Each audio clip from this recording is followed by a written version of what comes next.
दोस्तों, बहुत पुराने समय की बात है। बहुत घनघोर जंगल था, बड़ा ही घना जंगल था। उसी जंगल के एक पेड़ में एक उल्लू का बसेरा था। उल्लू को दिन में दिखता नहीं है, जैसा कि सभी लोग हम जानते हैं। रात में वह अपना पेट का भरण-पोषण करता था, दाना वगैरह चुनता था और चुनकर उस पेड़ के घोंसले में आकर उल्लू बैठ जाता था और दिन भर उसी में आराम करता था। रात होते ही फिर जो है अपने दाना चुनने के फिराक में निकल पड़ता, रात भर घूमता और जो है दिन में आके आराम करता। दोस्तों, गर्मियों का समय था और वह अपने पेड़ के उसी घोंसले में आराम कर रहा था कि दोपहर के समय में कहीं से एक बंदर आ गया और जो है बंदर उसी उल्लू के घोंसले के बगल में बैठ गया और कहने लगा, हे भगवान, बहुत गर्मी है और सूर्य भी आग की गोले के तरीके तप रहा है। और उसने ये बात कही। उसके बाद फिर थोड़ा रुककर उसने यही बात पुनः दोहराई, जिससे उल्लू ने बंदर की बात सुनी और उल्लू से रहा नहीं गया। उसने बंदर से कहा, क्या भाई साहब, आप झूठ बोल रहे हैं।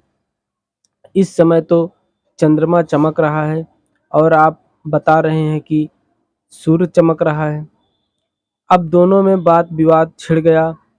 उल्लू अपनी बात कहता कि चंद्रमा चमक रहा है और बंदर कहता कि सूर्य चमक रहा है आग के गोले के तरीके, तभी इतनी गर्मी पड़ रही है। लेकिन उल्लू अपने आगे इस बात को मानने के तैयार नहीं होता। दोनों में बहस बढ़ जाती है।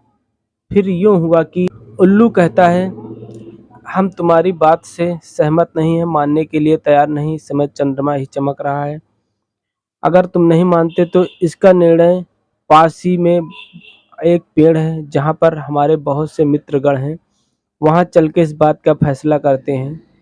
उल्लू और बंदर दोनों राजी हो गए और समीप में पेड़ था जहाँ बहुत सारे उल्लुओं का बसेरा था। उस पेड़ के पास गए। वहाँ पर उन्होंने देखा कि बहुत सारे उल्लू वहाँ पर बैठे हुए हैं। उसने उल्लुओं के सरदार से अपनी बात रखी, जो एक बहुत बूढ़ा उल्लू था। उसने सारे उल्लुओं को एकत्रित किया। एकत्र करने के बाद उल्लू ने बंदर ने अपनी पूरी बात रखी।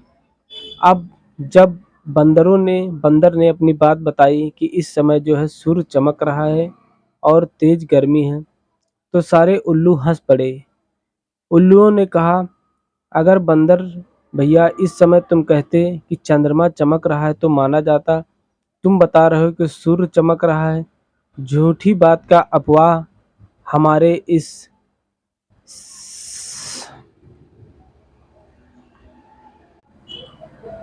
इस इलाके में तुम झूठी बात का प्रसार कर रहे हो। बंदर अपनी बात मानने के लिए जो है कहता और उल्लू अपनी बात कहता, लेकिन बंदर उनकी बात मानने के लिए तैयार नहीं था। दोनों में सब लोगों में बहस बढ़ जाती है। सारे उल्लू मिलकर बंदर को मारने के लिए तैयार हो जाते हैं। अब उल्लुओं को चूंकि दिन में दिखता नहीं था, इसलिए वह बंदर को सही से पकड़ ना सके और बंदर ने भी अपनी जान बचाने में ही मुनासिब समझा। बंदर वहां से भाग निकला।